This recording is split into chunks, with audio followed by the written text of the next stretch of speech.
माथिबाट हिँडेको लगभग 3 घन्टा भयो। 3 घन्टा नै यस्तो हिउँमा नै हिँडिराखिएको छ। यो ढुङ्गाको सिँढी भएकोमा हिउँ हुँदा चाहिँ पुरा चिप्लो हुँदो रहेछ। अलिकति दायाँ बायाँ छिर्न सकियो भने चाहिँ त्यसरी हिँड्दैछु म चाहिँ। यो ढुङ्गामा चाहिँ धेरै मान्छे हिँडेर हिउँ बिलाएर एकदम हुँदो रहेछ। यताबाट हिँडेपछि उता हो बाटो खास चाहिँ, यताबाट हिँडेपछि चिप्लिँदैन। रेलिङ पनि पक्रिन पाइयो। यहाँ चाहिँ खुट्टा डाङ डाङ यसरी गाडिन्छ।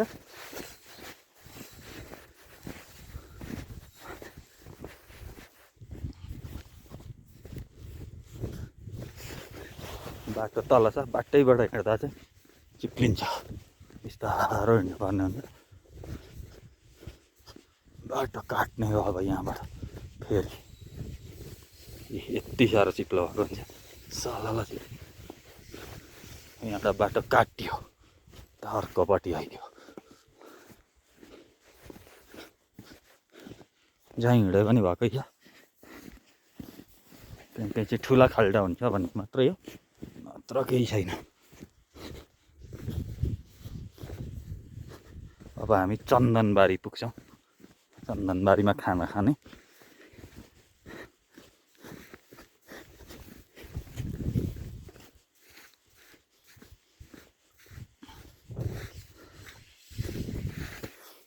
चिप्लो बाबा चिप्लो।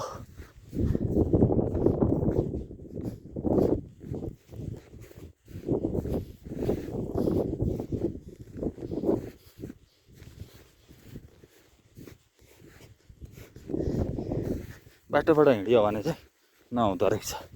बाटो उता छ।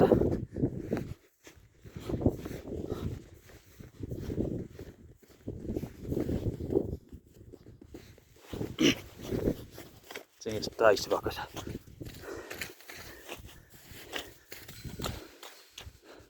कहाँबाट हिँड्ने त अब।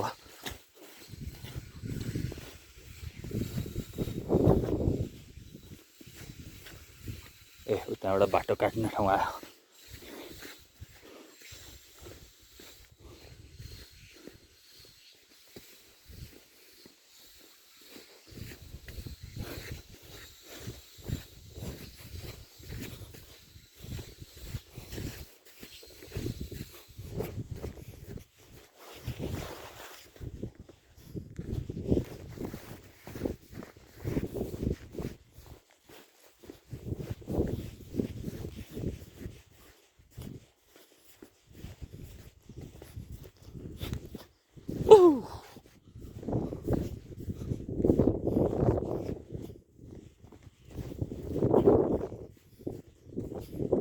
रेलिङबाट चाहिँ भन्दा हिँड्न सकिँदैन।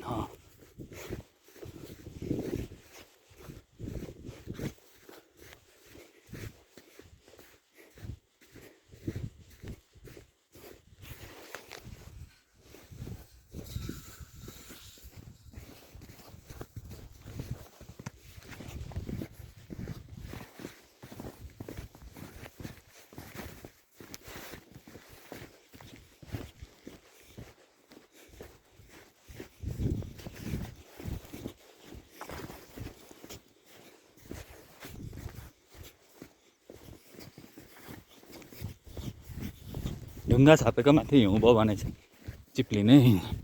अरे यस्तो माटोमाथि हिउँ भयो भने चाहिँ केही नहुने।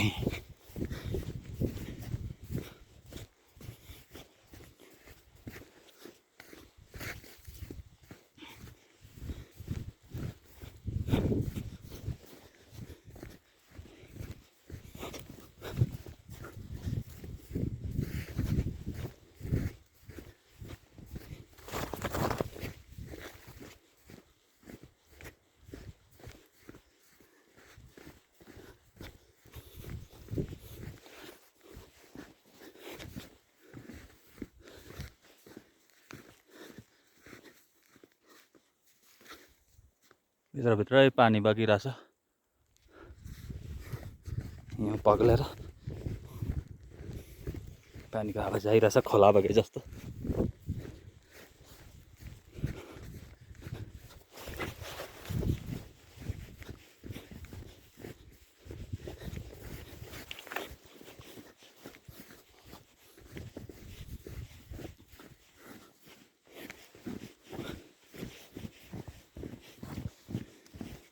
भयङ्कर धेरै छ जस्तो छ हिउँ तल एकदम।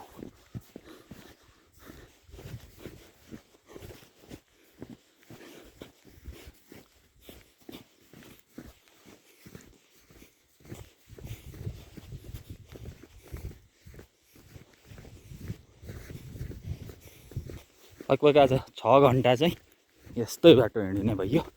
मजा आउँदो रहेछ। नरममा टेके जस्तो हुँदो रहेछ जुत्ताले, गलिँदैन।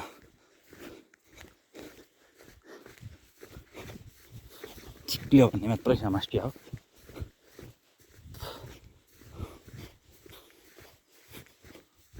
तल्लो साइड लाग्नुपर्ने भयो, चिप्लिने भयो। झ्याम टेकेर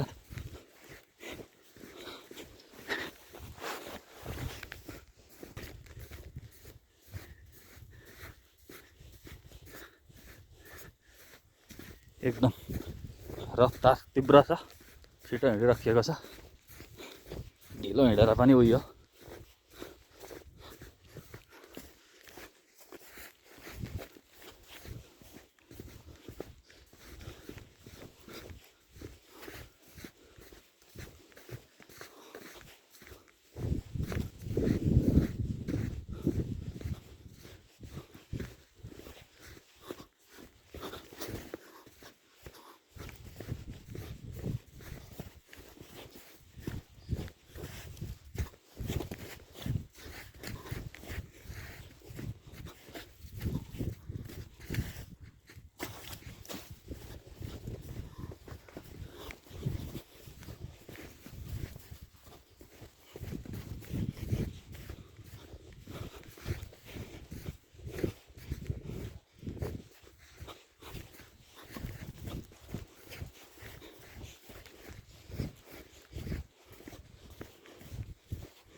यो पग्लेको ठाउँमा चाहिँ नटेकी हिँड्नुपर्ने रहेछ है हजुर। हो साह्रो चिप्लिने।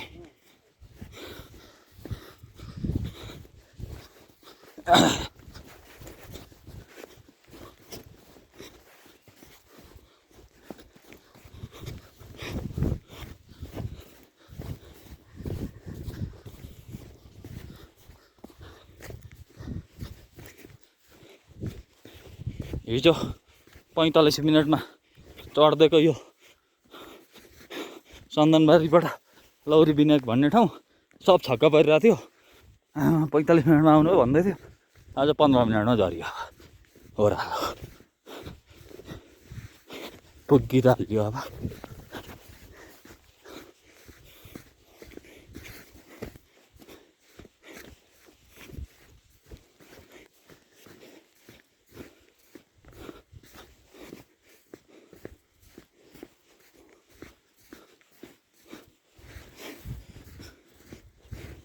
यो पग्लेकोमा चाहिँ तनाव हो। लास्टै चिप्लो चाहिँ जुत्ता पनि भिज्छ।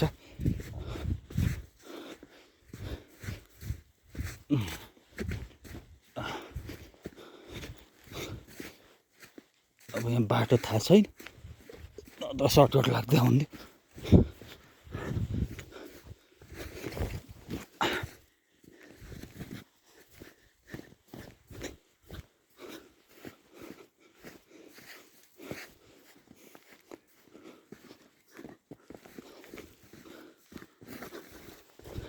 अलिअलि चिप्लिँदैछ कहीँ कहीँ, मजाले होइन।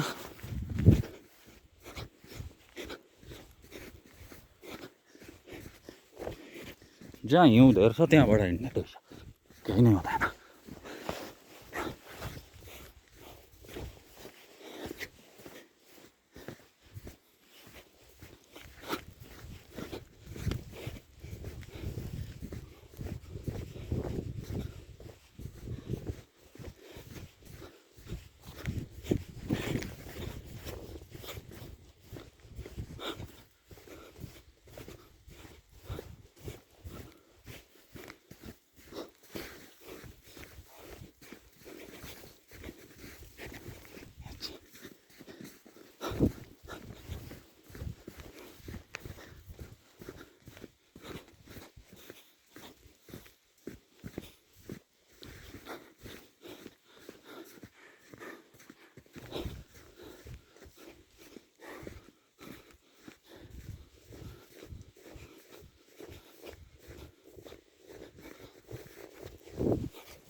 जहाँ हिउँ धेर छ त्यहाँ टेक्ने रहेछ। यस्तोमा टेक्यो भने मान्छे कहिले चिप्ल्यो चिप्ल्यो।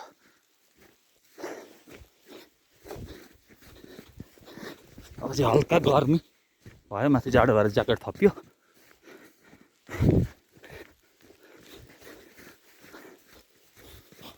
हिँडाइ पनि तीव्रै छ।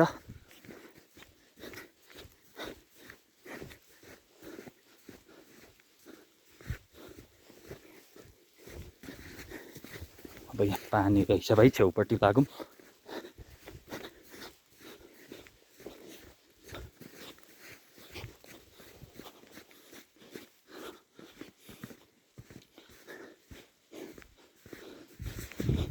चिप्लो पानी, भित्रभित्रै पानी हुन थालेछ। अलि अब अलि औलोतिर झऱ्यो, भित्रभित्र चाहिँ पानी हुन थालेछ।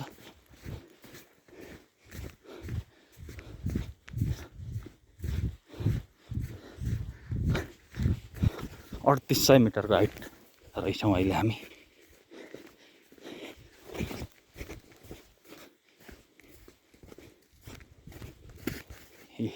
यहाँभित्र सबै पानी छ।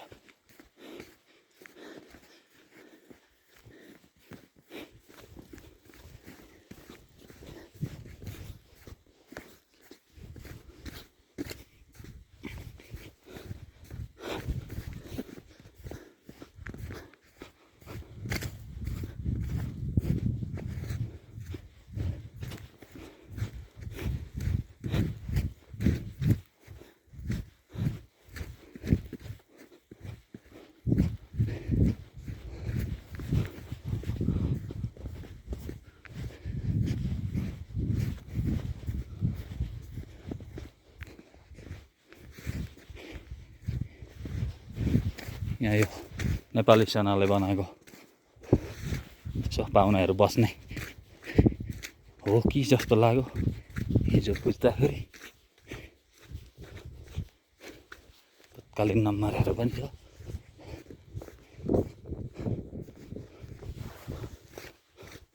आहा, अब तनाव भयो, चिप्लो। कहाँबाट साइड लाग्दिने त यो चिप्लोलाई? त जङ्गलमा मलाई धान्ने हो, अति चिप्लो। यताबाट जाने हो हामी। ल बस यति भए काम भयो।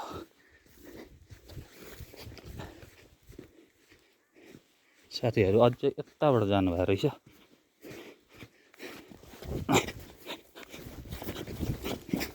बाटै छैन यार, कहाँबाट छिर्ने पो र यहाँ? यति नगरी त हिँड्नै सकिँदैन। अब यहाँ एउटा टहरो आउँछ, ट्याक्कै त्यो टहरोमा गएर टोलीलाई पर्खिन्छु। टोली आइपुग्न धेरै टाइम लाग्छ।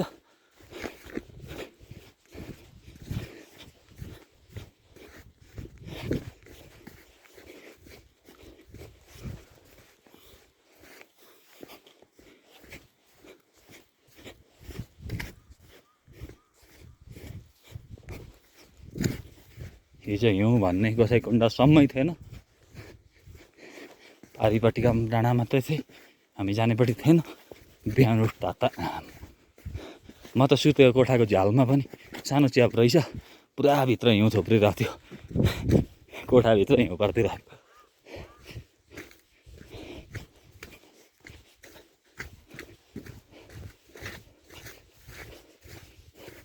होटलवाला दिदीहरू, त्यहाँको दाइहरू आज होली खेल्नुपर्छ है भन्दै हुन्थ्यो। हामी चाहिँ लु होली चाहिँ खेलिएन, हामीलाई गाह्रो हुन्छ, जति ढिलो गऱ्यो त्यति हिउँ पग्लेर हिँड्न कठिन हुन्छ भनेर हामी हिँड्यौँ। ठिकै गरेछौँ हामीले डिसिजन। यतिखेर मात्रै माथिबाट बाटो लागेको भए यहाँ बन्द हिँड्न सकिने थिएन।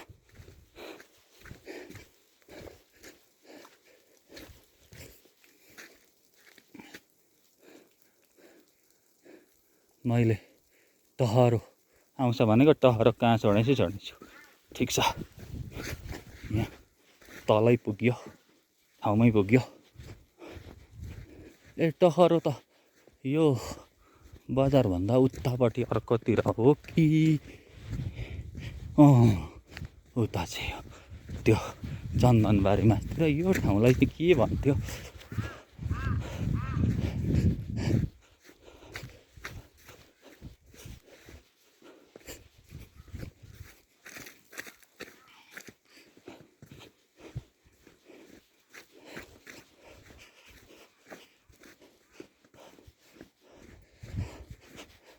लाट समस्या यो बाटोमा, यो पग्लेकोले हिँड्नै नसकिने त साइडबाट हिँड्दैन पर्यो।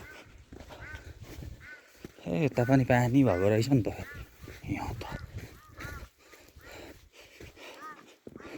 रुख कहीँ बिलाएर पुरा झर्दो रहेछ नि त सबै। यो ठाउँमा हिजो हामीले चिया उकालो खेलाएको हो। यो ठाउँको नाम के हो?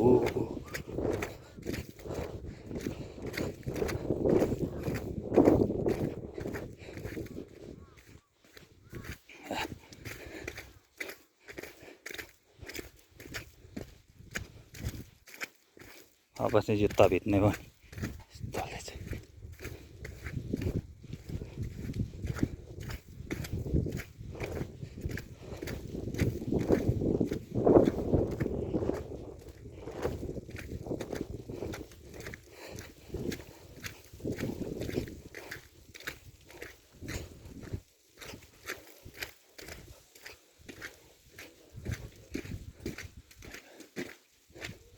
यो ठाउँको नाम भनेको नि के पो थियो?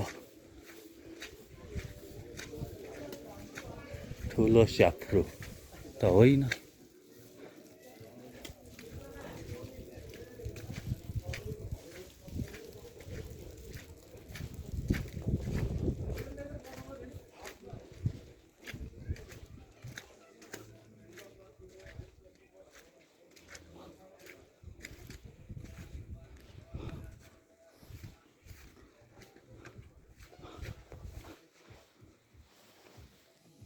ए चोलाङपाटी, यो ठाउँको नाम चोलाङपाटी। हामी त्यही उसमा पुगेर आइएको त हो।